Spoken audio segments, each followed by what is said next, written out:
since I have you, and I don't know when the next time I'll be able to get you on a phone call is.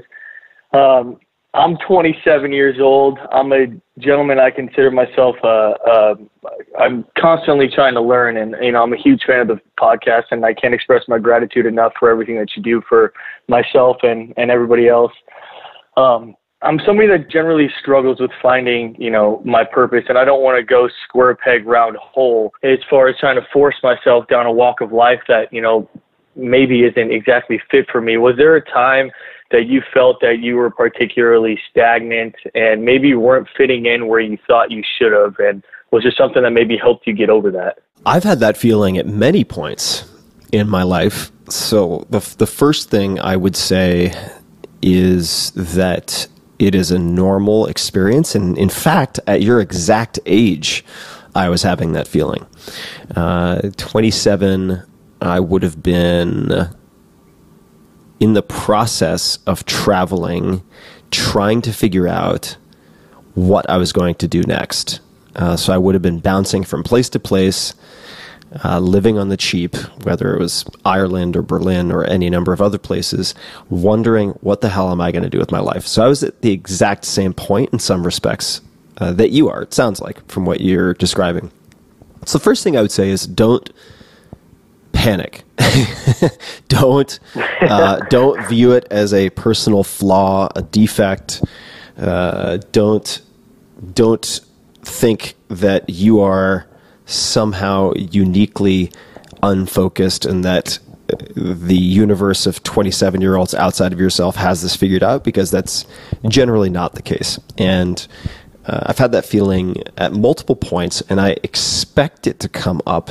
And I don't dread it because I've learned to view it as an indicator that something is not working, right? There is something that I need, or something that I want, or something that I want to give to others or to the world that is not being accomplished right now. So I try to view it as a simple indicator to zoom out to 30,000 feet and try to reassess where things are. In terms of what you do after reassessing, and one way to reassess, by the way, is to get a book like the 80-20 principle. And the last name, it's Richard Koch. It may actually be pronounced Koch. I have no idea. Koch. I never know how to pronounce it. I'm going to go with Koch. The 80-20 principle, the 80-20 way, I think living the 80-20 way. There are a number of books that he has written which focus exclusively on the 80-20 principle, which I view as very helpful from a diagnostic perspective. If you're just looking at first establishing a baseline, right? Where are you expending energy? Where are you allocating your time? What are the results that are coming from the various categories of activities? And what type of emotional payoff are you getting or not getting from those things? What are the things you want to get rid of? It's another way to, from a sideways angle, get to what you want, is to also identify what you would like to subtract. What are the things you're doing, the people you're spending time with, the things you're committing to, et cetera, that you would like to remove that are causing negative stress as opposed to positive adaptive stress in your life. So I would suggest those books, or one of them, for diagnostic purposes. And then after that, the natural question that comes up is, well, what then? What do you do? Hopefully through that assessment process, you'll have some indication of tests that you can run. And I say tests or experiments because it is a very low pressure labeling to use. You're not at 27 making a decision for the rest of your life, right? And it's important to frame it that way, because if you view a decision as a 5 or 10 year commitment, and there are paths where that is that can be the case, say in medicine, but outside of a handful of areas, you can look at, even in the case of medicine, there are experiments that you could run. So for instance, would it be possible, if you were considering traveling a medical path and thought that might be something you'd want to pursue, that you could sit in at a medical school and audit a class and ask a professor who has a great reputation among students, and that's easy to figure out with online course rankings and so on, who's won specific teaching awards, could you sit in and audit a class because you are considering pursuing medical school and a career in medicine? Is that something that you could use as an experiment for 2 weeks to sit in on these classes, to give you more information and to pay attention to how you emotionally respond to that, to see if it feels like a fit? Could it be a fit or not? Right? What other experiments could you run? Well, what you could do after you've done that or alongside it is try to figure out if there is a way for you to shadow someone, say at an emergency room. Right? And this is something I've actually done. There's no harm in figuring out how to ask how you might do something like that, even if you are ultimately not granted permission, right? So even in a case that is particularly seemingly difficult like that, there are experiments you can run. And the upshot of this is that you are going to need to try a bunch of stuff, right? Right. I was not planning on ever writing a book, ever. I was not planning on writing the 4-Hour Workweek. I had very difficult experience with writing my senior thesis as an undergrad, and I'd sworn to myself I would never write anything longer than an email ever again. So if you had asked me at age 25 or even 27 probably, if I wanted to write a book, if I wanted to be an author, the answer would have been absolutely not, hell no.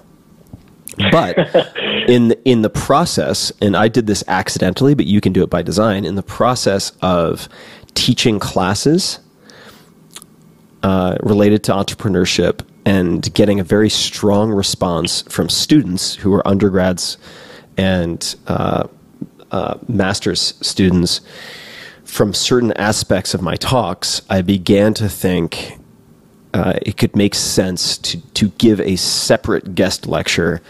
This was at Princeton at the time, focusing on something that I struggled to label, but nonetheless ended up calling lifestyle design, as opposed to how to build a fast-growing bootstrapped business and how to engineer that to function. And it was through that seemingly unrelated practice and brainstorming that the content for the 4-Hour Workweek, before the title ever existed, came about. And then someone else suggested, in effect, just like added a snarky comment to a feedback form at Princeton, which is not rare, which was, I don't understand why you're teaching a class of 40 students. Why don't you just write a book and be done with it? Which I don't think was a serious recommendation. It was just a dickish response from a dickish kid who's been trained to think that's awesome at Princeton. But nonetheless, that stuck in my head, and I took notes on possible chapter titles, headlines, content, etc., so that I could get to sleep because it gave me insomnia, and then only had conversations with agents and so on after someone made introductions without really asking me if they could make them or not. And then the book was turned down by 27 publishers, right? So it's almost like that entire path was something that I turned away from multiple times, and nonetheless, it has turned into one of the greatest gifts I've ever received. Certainly, that experience paved the way for everything, including the podcast. And failures can also offer you tremendous opportunities, right? After The 4-Hour Chef, which really completely burned me out, it's a very difficult book to put together on just a suicide deadline. If I had not been burned out by The 4-Hour Chef, if I'd still had a lot of gas in the tank, I would have never tested the podcast format as a sandbox for intellectual exploration and having the types of conversations I now have on a weekly basis and share with the world. Never would have happened if I had not run headfirst into a brick wall with The 4-Hour Chef.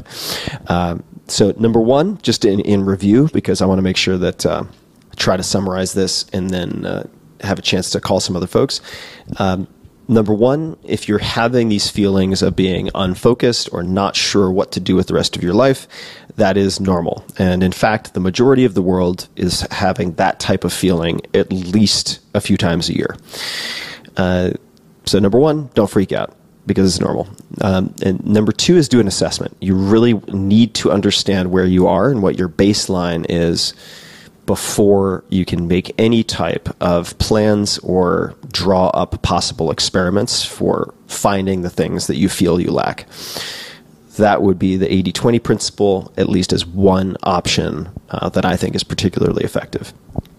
And then the second is coming up with experiments and identifying different ways to stick your toe in the water or different waters to gauge how that feels and whether that provides you with some degree of inner peace or excitement.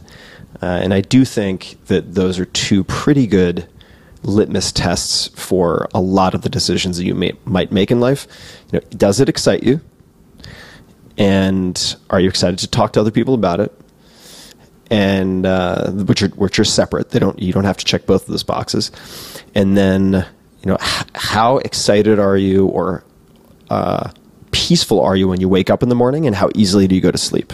Right, like anything that can facilitate sort of those four metrics, I think generally falls into the good decision category in my experience.